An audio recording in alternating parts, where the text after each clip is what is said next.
Yotox anti-moustique mooy aar mag ak ndaw ci bépp matu-matu yoo am na booy piis ci rido yére ak moustiquaire ak booy diw ci yaram. Val d'Afrique moo leen di may seen journal de la santé.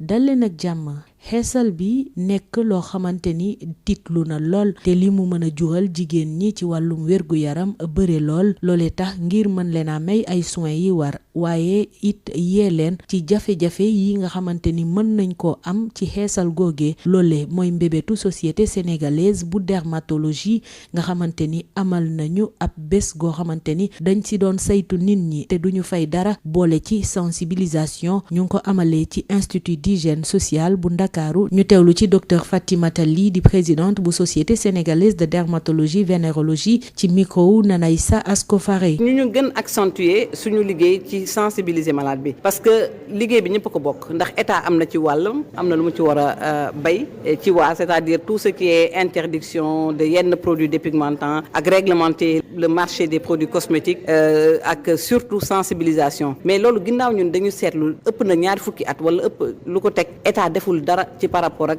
loolu donc ñun moo tax ñun association yi ñu jël pour waxanteeg directement ak population bi en attendant que l'État le ministère de la santé ak yeneen jël seen disposition ak seen responsabilité par rapport à ce fléau. journée bi li ñu ciy xaar ci fin bi mooy que le plus grand nombre de malades ñi fi ñëw am satisfaction ci wàllu soins dermatologiques ak ci wàllu surtout prévention ak ñiy soxla soins esthétiques partie bi jaglee ci dermatologie esthétique correctrice et cosmétologie ñoom aussi ñu mun leen satisfaire ci wàllu loolu. am na aussi tout ce qui est maladie non transmissible lu mel ni cancer wala maladie inflammatoire chronique yi maladie gën a xam seen feebar ak gën a xam naka lañ koy jëlee en charge en plus des soins yi le médecin di prescrire donc loolu moo waral atelier éducation thérapeutique mais dermatologie vénérologie aussi mooy spécialité buy toppatoo lépp luy feebaru sëy donc dañuy accentuer aussi ci prévention naka la ñuy aar pour bañ a moytu am feebaru sëy loolu mooy volet prévention des IST donc atelier yi dañ ko lëkkaloo moo tax ñu tuddee ko turu consultation dermatologique et de prévention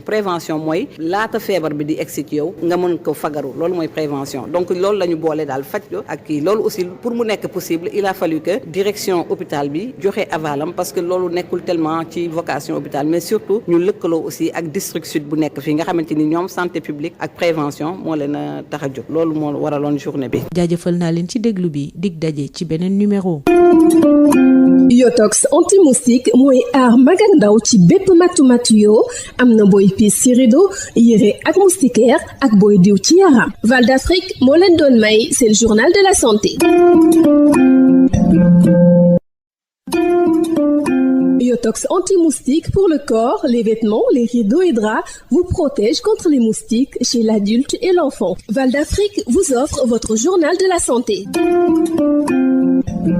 Bonjour. La dépigmentation, une pratique qui soulève l'inquiétude quant aux conséquences sur la santé des femmes, mais aussi leur estime de soi, offrir les soins nécessaires et sensibiliser les femmes sur les risques, tel est l'objectif de la Société sénégalaise de dermatologie, qui a d'ailleurs tenu une journée de consultation gratuite et de sensibilisation à l'Institut d'hygiène sociale de Dakar. Écoutons le docteur Fatimata Ly, présidente de la Société sénégalaise de dermatologie vénérologie. Elle est au micro de Nanaïssa Ascofaré. Nous avons organisé ces journées de consultation médicale gratuite parce que l'accès aux soins dermatologiques est vraiment plus difficile pour les patients. Donc on a souhaité organiser ces journées de consultation médicale gratuite pour avoir le plus grand nombre et qu'ils puissent bénéficier des soins adaptés à leur pathologie dermatologique. Mais parallèlement à ces soins curatifs, nous avons également des activités de prévention parce qu'il y a beaucoup de maladies dermatologiques qui malheureusement sont liées à certaines pratiques, par exemple la dépigmentation cosmétique volontaire, mais également d'autres complications liées à l'usage des plantes traditionnelles, la méconnaissance des affections dermatologiques, ce qui fait que nous avons organisé 4 ateliers. Il y a l'atelier d'éducation thérapeutique pour toutes les maladies dermatologiques chroniques, il y a l'atelier de prévention des infections sexuellement transmissibles, parce que comme vous le savez, la dermatologie vénérologie, c'est la spécialité qui étudie les infections sexuellement transmissibles. Nous avons un atelier sur l'estime de soi et des études l'ont montré que beaucoup de jeunes initient la pratique de la dépigmentation dépigmentation artificielle en raison d'un problème lié à l'estime de soi. Nous avons des sessions de soins avec les nettoyages de peau et les ateliers de peeling, mais nous avons également l'accès aux soins de cardiologie. Il y a une consultation en cardiologie, une consultation en médecine générale pour gérer toutes les urgences. Je pense qu'aujourd'hui, presque tout le monde connaît les complications de la dépigmentation cosmétique volontaire. Maintenant, c'est comment faire pour